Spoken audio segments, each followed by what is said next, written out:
জীবনে বহু রাজরাজের দরবার আমি দেখেছি, কিন্তু মুহাম্মদ সাল্লাল্লাহু আলাইহি ওয়াসাল্লামের দরবারের মতো শানদার, এরকম ভারসাম্য, গুরুগম্ভীর, মর্যাদা সম্পন্ন দরবার আমি জীবনেও দেখিনি।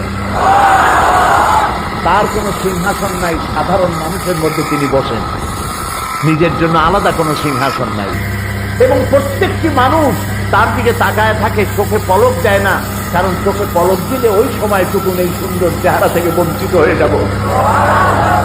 তিনি যখন উযু করেন, উযুর পানিগুলি কেউ মাটিতে গড়াতে দেয় না, সাহাবীরা পানিগুলি উঠায় নিজেদের গায়ে মাথায় নেয়।